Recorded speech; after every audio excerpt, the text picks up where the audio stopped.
Hello दोस्तों, स्वागत है आपको हमारी एक छोटी सी प्लेटफॉर्म नागराज क्लासेस पर।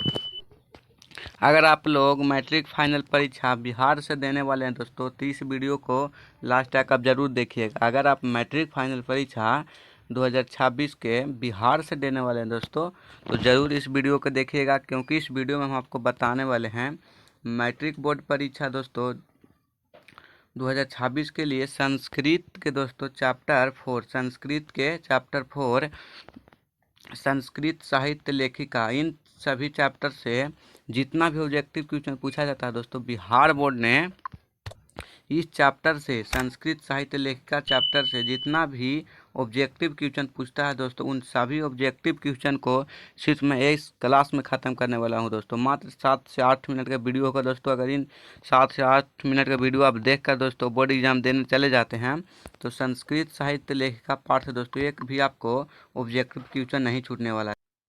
तो चलिए दोस्तों, बिना देर किए क्वेश्चन नंबर पहला देखते हैं।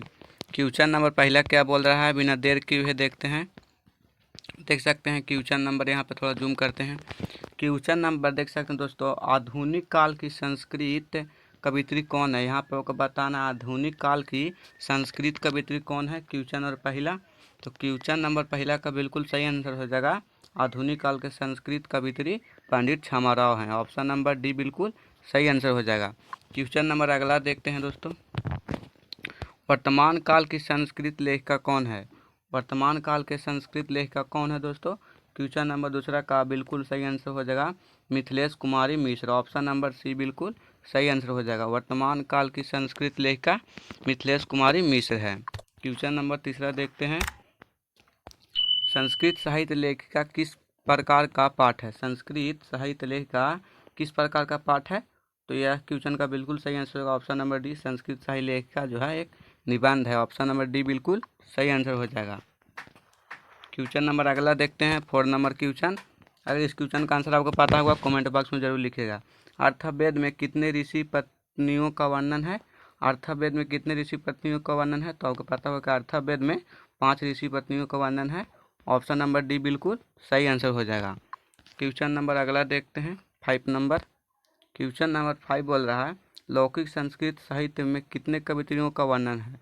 लौकिक संस्कृत साहित्य में कितने कवित्रियों का वर्णन है, तो ऑप्शन नंबर बी बिल्कुल सही आंसर हो जाएगा, 40 गो का वर्णन है। ऑप्शन नंबर बी बिल्कुल सही आंसर हो जाएगा। क्वेश्चन नंबर अगला देखते हैं, लौकिक संस्कृत साहित्य में कवित्रियों के कितने पद हैं। लौकिक संस्कृत साहित्य में कवित्रियों का कितने पद हैं, तो इस क्वेश्चन का बिल्कुल सही आंसर हो जाएगा ऑप्शन नंबर ए, 150 को पद हैं। ऑप्शन नंबर ए बिल्कुल सही आंसर हो जाएगा। क्वेश्चन नंबर 6 को ऑप्शन नंबर ए बिल्कुल सही आंसर हो जाएगा। क्वेश्चन नंबर 7 देखते हैं। क्वेश्चन नंबर 7 क्या बोल रहा है, क्वेश्चन नंबर 7 कह रहा है, विजयांका का काल किस शताब्दी में माना गया है। विजयांका का काल किस शताब्दी में माना गया है, तो इस क्वेश्चन का बिल्कुल सही आंसर हो जाएगा ऑप्शन नंबर सी, विजयांका का काल जो है 8वीं शताब्दी में माना गया है। ऑप्शन नंबर सी बिल्कुल सही आंसर हो जाएगा। क्वेश्चन नंबर अगला देखते हैं, पंडित छामाराव द्वारा रचित सत्याग्रह गीता किसके दर्शन द्वारा प्रभावित है। पंडित छामाराव द्वारा रचित सत्याग्रह गीता किसके दर्शन द्वारा प्रभावित है, तो इस क्वेश्चन का बिल्कुल सही आंसर हो जाएगा option number A, Mahatma Gandhi के द्वारा प्रभावित है। ऑप्शन नंबर ए बिल्कुल सही आंसर हो जाएगा। क्वेश्चन नंबर अगला देखते हैं, पंडित छामाराव के पिता कौन थे। पंडित छामाराव के पिता कौन थे, तो पंडित छामाराव के पिता जो थे पंडित शंकर पांडुरंग थे। ऑप्शन नंबर ए बिल्कुल सही आंसर हो जाएगा। क्वेश्चन नंबर अगला देखते हैं, 10 नंबर क्वेश्चन, पंडित छामाराव ने किसकी रचना की। पंडित छामाराव ने किसकी रचना की, तो इस क्वेश्चन का बिल्कुल सही आंसर हो जाएगा, पंडित छामाराव ने शंकर चरित्रम की रचना की। ऑप्शन नंबर सी बिल्कुल सही आंसर हो जाएगा, पंडित छामाराव ने शंकर चरित्रम की रचना की।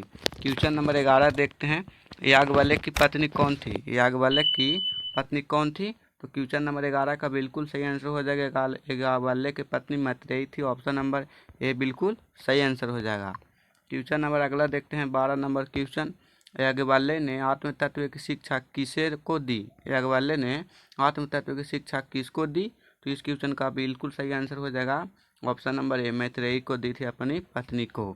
क्वेश्चन नंबर अगला देखते हैं, 13 नंबर क्वेश्चन, याज्ञवल्क्य ने किसकी शिक्षा देते हैं। याज्ञवल्क्य ने किसकी शिक्षा देते हैं, तो याज्ञवल्क्य ने आत्म तत्व की शिक्षा देते हैं। ऑप्शन नंबर सी बिल्कुल सही आंसर हो जाएगा क्वेश्चन नंबर 13 के।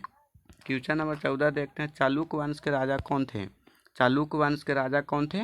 तो चालुक्य वंश के राजा चंद्रादित्य थे। क्वेश्चन नंबर 14 का ऑप्शन नंबर ए बिल्कुल सही आंसर हो जाएगा, चंद्रादित्य थे। बहुत इंपॉर्टेंट क्वेश्चन है, सभी क्वेश्चन को आप जरूर याद कर लीजिएगा। चंद्रादित्य के रानी कौन थे? क्वेश्चन नंबर 15 का बिल्कुल सही आंसर हो जाएगा, चंद्रादित्य के रानी विजय भट्टारिका थे। ऑप्शन नंबर बी बिल्कुल सही आंसर हो जाएगा। क्वेश्चन नंबर अगला देखते हैं, विजयनगर का राजा किस भाषा का संरक्षण का प्रयास किया? विजयनगर का राजा किस भाषा के संरक्षण का प्रयास किया? तो इस क्वेश्चन का बिल्कुल सही आंसर होगा ऑप्शन नंबर ए, संस्कृत भाषा के संरक्षण प्रयास किया। क्वेश्चन नंबर अगला देखते हैं, मधुरा विजयम महाकाव्य की रचना कौन की? मधुरा विजयम महाकाव्य की रचना कौन की? तो इस क्वेश्चन का बिल्कुल सही आंसर हो जाएगा, मधुरा विजयम की जो रचना है विजयांका ने की थी। ऑप्शन नंबर सी बिल्कुल सही आंसर हो जाएगा। क्वेश्चन नंबर अगला देखते हैं, गंगा देवी के पति कौन है? गंगा देवी के पति कौन है? तो इस क्वेश्चन का बिल्कुल सही आंसर हो जाएगा, गंगा देवी के पति थे कंपन राय थे। ऑप्शन नंबर डी बिल्कुल सही आंसर हो जाएगा। क्वेश्चन नंबर अगला देखते हैं, कंपा राय की पत्नी कौन थी? तो कंपा राय की पत्नी जो थी गंगा देवी थी। ऑप्शन नंबर बी बिल्कुल सही आंसर हो जाएगा, ऑप्शन नंबर बी विजयांका। सो दोस्तों इस क्वेश्चन का बिल्कुल सही आंसर हो जाएगा ऑप्शन नंबर ए, कंपा राय की पत्नी कौन थी? तो Ganga Devi. Option number A बिल्कुल सही आंसर हो जाएगा। क्वेश्चन नंबर अगला देखते हैं, अच्युत राय की पत्नी कौन थी? तो अच्युत राय की पत्नी जो थी तिरुलांबा थी। ऑप्शन नंबर सी बिल्कुल सही आंसर हो जाएगा, तिरुलांबा थी। क्वेश्चन नंबर 20 का ऑप्शन नंबर सी बिल्कुल सही आंसर हो जाएगा। क्वेश्चन नंबर दोस्तों 2 बार रिपीट हो चुका है, तो इस क्वेश्चन का अच्युत राय की पत्नी कौन थी? इस क्वेश्चन का आंसर आपको कॉमेंट में लिखना है।